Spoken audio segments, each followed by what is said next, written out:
Assalamualaikum warahmatullahi wabarakatuh. Saudara, dengan saya lagi Edi Mulyadi dari Forum News Network FNN. Saudara, hari ini Jumat, Jumat yang penuh berkah. Saya dapat shawl Palestina Indonesia, Indonesia Palestina.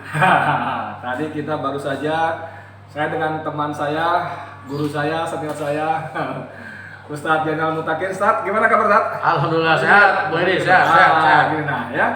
Ustadz Jainal Mutakin ini dulu senior saya di PII, Pelajar Islam Indonesia. Saya ikut training basic tahun 82, dia instruktur saya juga instruktur mental training. Sekarang beliau adalah ketua Dewan Dakwah DKI Jakarta. Ya Ustadz ya? Betul. Periode kedua. Periode kedua, jadi beliau memang dipercaya karakter kepemimpinan yang bagus dan memberi manfaat kepada umat pada umumnya dan khususnya Dewan Dakwah.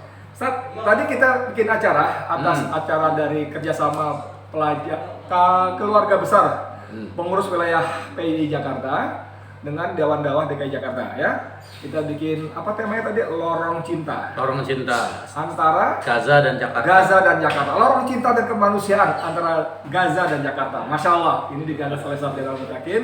Tadi hadir pembicara Ketua Umum Dewan Dakwah Indonesia Ustadz Dr. Zainal, Adian Husaini. Siapa? Adian Husaini. Adian Husaini. Ya, kemudian ada Wakil Ketua MPR dan juga Ketua KNRP. Apa itu KNRP? Komite Nasional Rakyat Palestina. Komite Nasional Rakyat Palestina, Ustadz Dr. Hidayat Nur Wahid yang kedua Wakil Ketua MPR.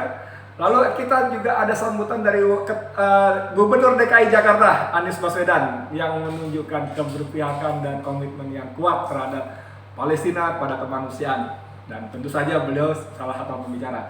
Ngomong-ngomong tadi acara itu sebenarnya ngapain kita bikin acara begitu kan? Ya, jadi kali gini, ini kan ada persoalan yang sangat luar biasa terjadi di Palestina ya. Persoalan multi, persoalan keagamaan, persoalan kemanusiaan. Ya begitulah ya, bagaimana sosok kita di Palestina, di Gaza dibantai oleh Israel. Mereka membunuh bukan cuma orang tapi anak-anak. Anak-anak kan itu dalam HAM kan sangat dijaga, dilindungi. Ini malah dihajar. Anak-anak dan perempuan ya? Iya, perempuan udah nyerah, udah begitu dihajar. Itu kan satu pelanggaran yang sangat luar biasa. Yang kedua adalah tentu saja pelecehan atau penodaan terhadap Al-Quds karena mereka menguasai.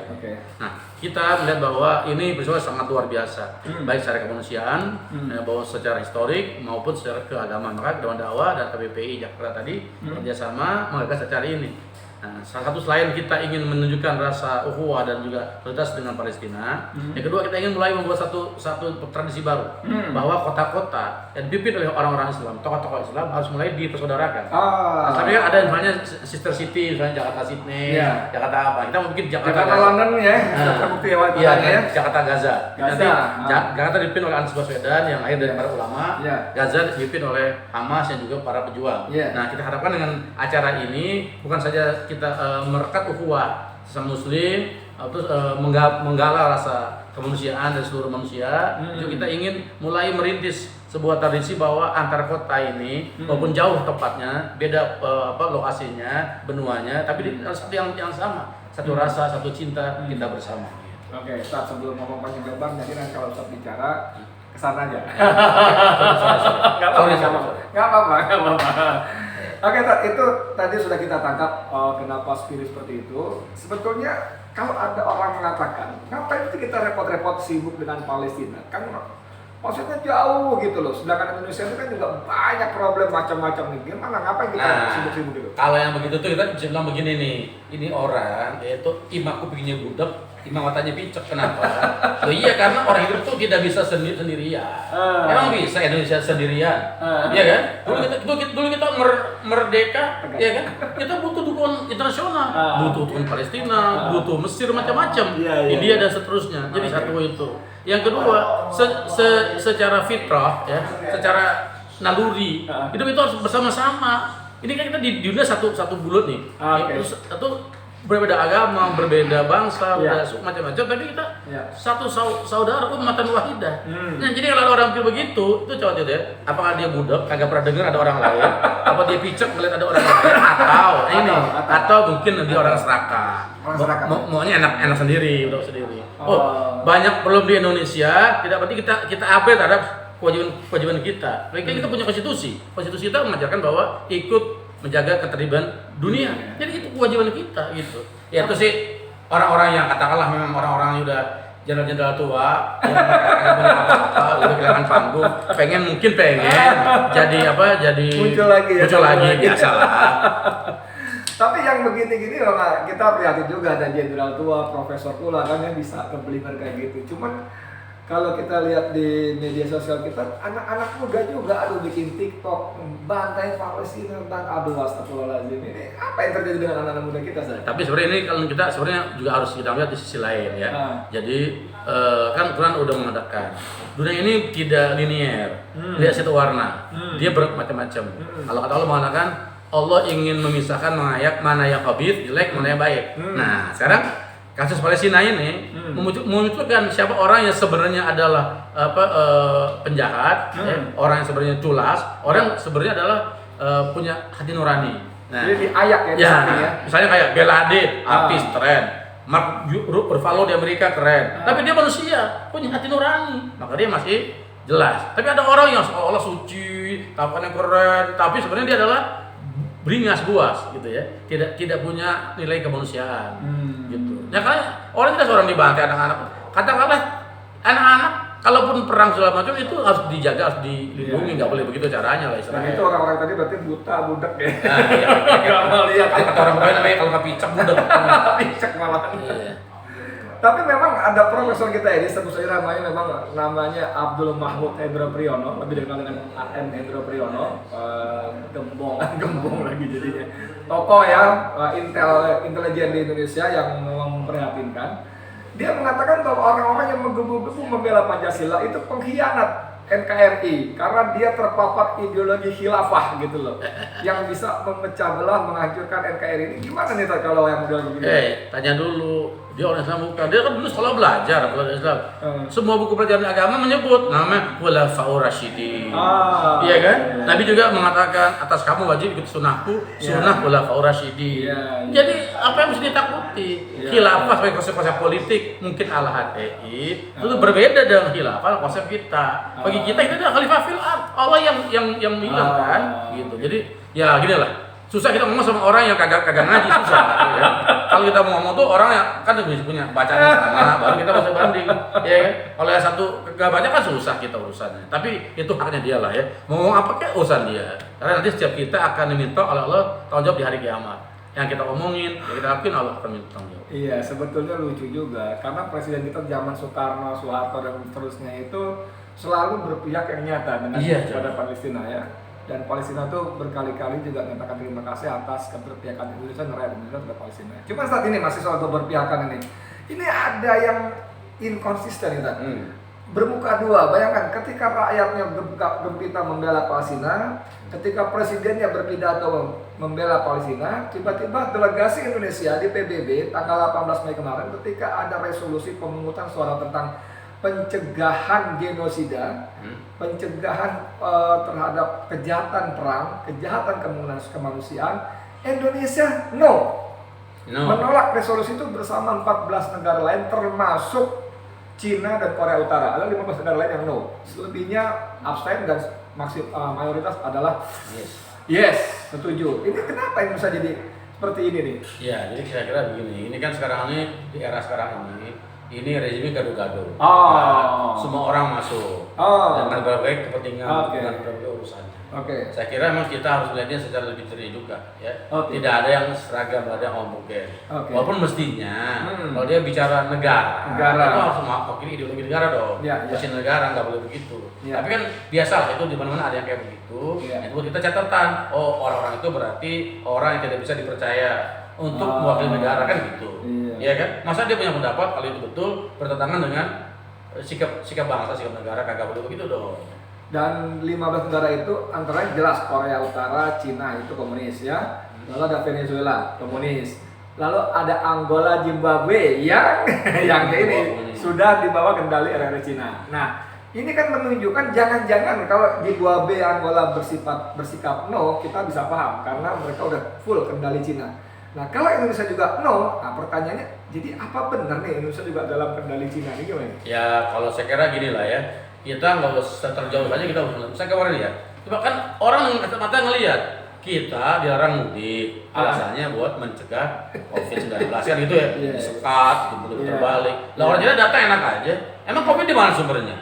COVID dari Cina sebenarnya. Mestinya kalau orangnya waras, cegah yang sumbernya dong. Iya. Jadi kampung itu orang pada bolak-balik kagak apa-apa itu. Iya. Ya, jadi ini kan sebenarnya nggak usah kita bicara jauh-jauh, kita udah punya indikator lah ya. Indikator bahwa memang kita sekarang dalam prihatin ya, bahwa bahasa yang merdeka ini, bahasa yang besar ini itu secara perlahan-lahan mungkin juga cepat ya, itu mulai masuk dalam ketek orang lain. Kan ada nih, Bang Edi ya, ada 4 skenario nih yang terjadi pada kita nih. Satu, kita dibubar. Seperti Yugoslavia, Soviet kan dulu pernah ada. Rusia kan dulu kan Soviet bubar, ya Yugoslavia bubar, ya. Atau dulu Mongol bubar. Mongol kan dulu setengah dunia dia kuasai. Yang kedua, kita nggak bubar, kita pecah. Kayak dulu zaman RIS oleh Van Moh. Pernah juga kan? Yang ketiga tidak bubar, tidak pecah. Tapi di bawah ketek orang lain. Lalu ada Muhammad Nasir dengan iya kan? Itu anak muda sebentar ya. Anak muda ini mesti paham juga nih. Kalau kalian teriak-teriak saya Pancasila, saya NKRI gak mati, itu ada orang yang sangat berjasa besar menyatukan Indonesia. Republik Indonesia Serikat, ada Republik Pasundan, Republik Maluku, Republik apa, lalu dengan mosi integral dari Perdana Menteri Muhammad Nasir, pendiri Masyumi, yang pendiri Dewan Dakwah juga ya, itu menjadi integral dari NKRI yang satu. Ya, betul. Nah, itu ulama. Jadi RI itu satu. Waktu bentuk revolusi ada Rasul Jihad kayak Yasin Asari. Oh iya betul. Kemudian jadi RIS ya kan. Kota-kota RIS ada Belanda segala macam.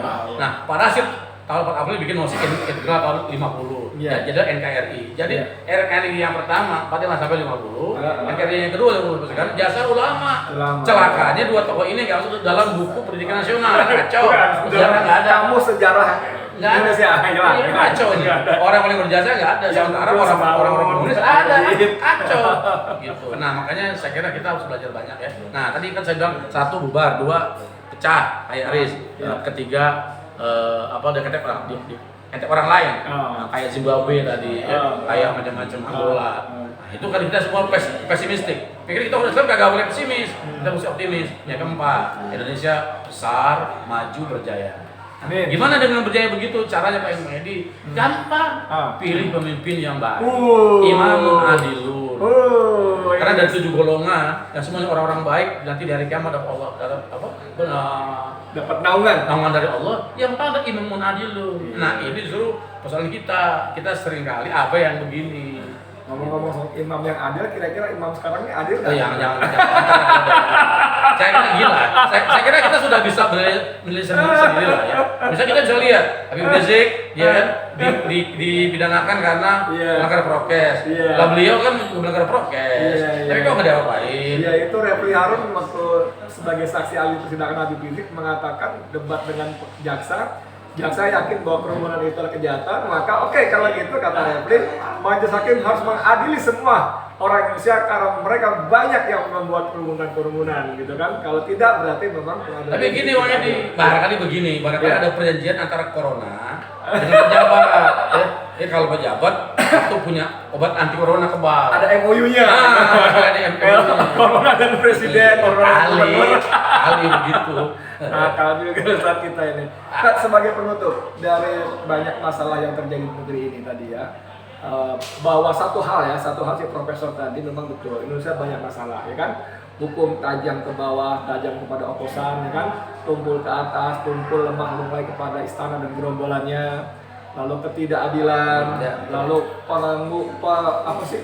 penjarahan sumber daya alam kita oleh asing dan asing ya kan, lalu ekonomi kita jeblok turun habis-habisan, utang kita ribuan triliun dengan bunga yang sangat tinggi, dan sekarang APBN nggak punya duit.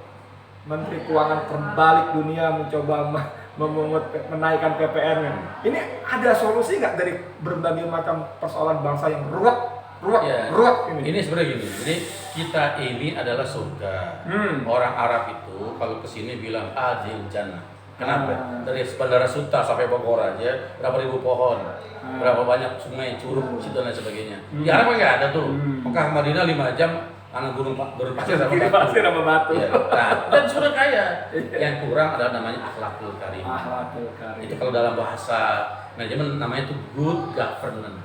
Nah, tata kelola pemerintahan. Nah, tata kelola itu apa rumusnya? Allah udah bilang Bang Edi, Iya. al-amru bil ma'ruf wan nahyu 'anil munkar. Oh. Nah, sama itu kalimat itu dipahami serem, bakar-bakaran bukan. Al-ma'ruf itu ada kata arafa yang rifu ma'rufan, sesuatu yang dikenal baik oleh bangsa apa saja, agama apa saja, universal. Contoh Bang Edi, Iya. jujur itu ma'ruf. Cowok tukang kibul pun cari istri yang jujur kan? Iya. Betul. Ya, disiplin itu ma'ruf. Iya. Bos yang pemalas pun bikin perusahaan cari direktur yang rajin kan? Iya. Gitu. Apalagi tuh? Atau kerja yang rajin tuh ma'ruf dan semuanya. Nah, munkar juga sama dari bahasa Arab, angkaro yungkiru munkaran, yang diingkari hati manusia karena buruk. Apapun agamanya, apapun bahasanya, universal. Misalnya, mencuri itu munkar. Raja maling pun marah rumahnya Dicuri. Menipu itu munkar. Penipu pun marah kalau dia tertipu. Korupsi itu munkar. Koruptor besar pun bikin perusahaan marah kalau dia dikorupsi. Iya. Nah, jadi kalau Allah bilang itu amar ma'ruf munkar adalah sebenarnya adalah good governance. Makanya kata Allah, itulah orang-orang yang beruntung, orang yang menang. Dia kalau kita menang gampang sebenarnya. Tegakkan amar ma'ruf nahi munkar. Baru kita jadi bangsa yang percaya. Nahi munkar ini kan ada risiko karena kita berhadapan dengan kepentingan pihak lain. Tapi kita ada hiburan, kita sudah punya ma'ruf nih. Ma'ruf Iya. amin, wakil presiden. Nah, mudah-mudahan kita doain lah. Kita doain Pak Ma'ruf betul-betul jadi orang yang bisa mencegah kemungkaran, ya kan? Tapi ini Kiai Ma'ruf kita nih Allah yang kita hormati, yang kita sayangi dulu ya. Waktu Kiai masih MUI. Kenapa ketika menjadi wakil presiden nggak ada suaranya? Lihat ulama dizalimi, cicing, sampai ada bercandaan. Kalau kamu diamain nanti jadi wakil presiden. Sorry Pak Kiai Ma'ruf. Pak Ustadz Jenderal, terima kasih banyak atas Sama-sama, Pak Edi. masukannya, obrolannya sangat bermanfaat. Tapi kembali ke topik awal kita tadi bahwa Palestina itu adalah persoalan agama, persoalan kemanusiaan, Iya. persoalan cinta. Ya, selama Anda masih manusia punya cinta, maka Anda akan peduli pada Palestina. Punya hati nurani. Punya nurani, punya cinta. Karena dengan banyaknya tadi tontonan bagaimana kebiadaban, kebrutalan, kebengisan Israel, itu mestinya kemanusiaan Anda terusik. Siapapun Terusik, betul. Anda. Harusnya betul. Apapun agama kalian, apapun agama Anda, pasti terusik kemanusiaannya. Dan itu banyak istilah yang sungguh singkat tapi baik. Tidak perlu menjadi muslim untuk bela Palestina, cukup menjadi manusia. Ya, Ya, setuju. kalau Anda nggak jadi bela Palestina, berarti kemanusiaan Anda sudah wassalam. Oke. Bukan manusia lagi. Makasih banyak, Ustaz. Sama-sama, oke. Ya, alhamdulillah. Dari saya Edi Mulyadi untuk FNN. Assalamualaikum warahmatullahi wabarakatuh. Waalaikumsalam warahmatullahi wabarakatuh. Oke. Sip. Mantep.